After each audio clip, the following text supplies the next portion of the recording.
অসুস্থ ছেলের কষ্ট দেখে দিনরাত অশ্রু ঝরে অসহায় মায়ের। অর্থ জমি কোনোটাই না থাকায় ব্রেন টিউমারে আক্রান্ত নাহিদের অপারেশন করাতে পারছে না দরিদ্র এই পরিবার।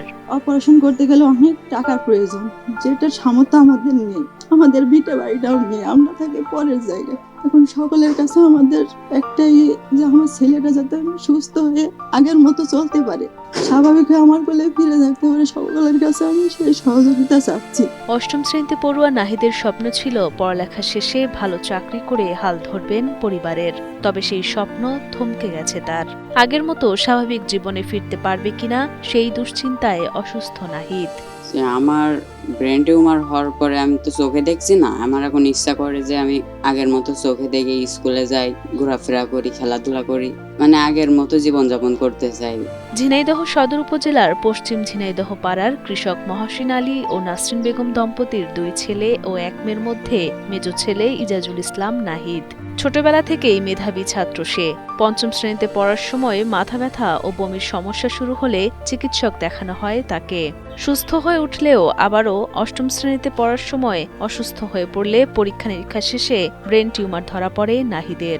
সেই সাথে ধীরে ধীরে দৃষ্টিশক্তিও কমে যায় তার। ও ব্রেন টিউমারে ভুগছে। ওর প্রথমত ক্লাস 7-8 থেকে মাথা যন্ত্রণা শুরু হয়। ওষুধ খাওয়ানোর পরে কম হয়, এরপরে 2-1 বছর ভালো থাকে, থাকার পরে আবার ওর যন্ত্রণা শুরু হয়। সিটি স্ক্যান করার পরে ওর ব্রেন টিউমার ধরা পড়ে। চিকিৎসা করার পরে আস্তে আস্তে তার মাথার টিউমারের পাশাপাশি পানি জমে, পানিটা অনেক হয়ে যায়। হয়তো তখন ডক্টর বললো আপনারা তাড়াতাড়ি একটা পানির অপারেশন করতে হবে। তখন আমরা ডাক্তারের পরামর্শ অনুযায়ী ওর মাথার পানির অপারেশনটা করাই। তো পানি অপারেশনটা করার পর থেকেও এখন আল্লাহর রহমতে একটু সুস্থ আছে। সুস্থ থাকলেও ওর মাথার ভিতরে যে টিউমারটা রয়ে গেছে, ডক্টর বলেছে ওইটা যত দ্রুত সম্ভব অপারেশন করতে হবে। চিকিৎসক জানিয়েছেন দ্রুতই অপারেশন করাতে হবে নাহিদকে। অপারেশন সহ পুরো চিকিৎসায় প্রয়োজন 5 থেকে 7 লাখ টাকা। তবে কৃষক বাবার ব্যয়বহুল অর্থ না থাকায় থমকে আছে নাহিদের চিকিৎসা। ডাক্তার বলছে তার অপারেশন করতে 5-7 লাখ টাকা খরচ হবে। তাই আপনারা সবাই আমার ছেলে যাতে আমাদের বুকে ফিরে আসে, তার জন্য আমরা আপনাদের সবার কাছে সাহায্য সহযোগিতা চাচ্ছি।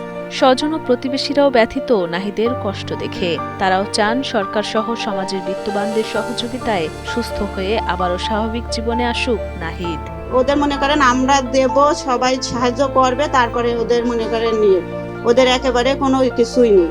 তার জন্য আমরা চাচ্ছি যে কি যাক, সবাই একটু সহযোগিতা করে তাকে কি তার মার বুকে ফিরাই দিতে।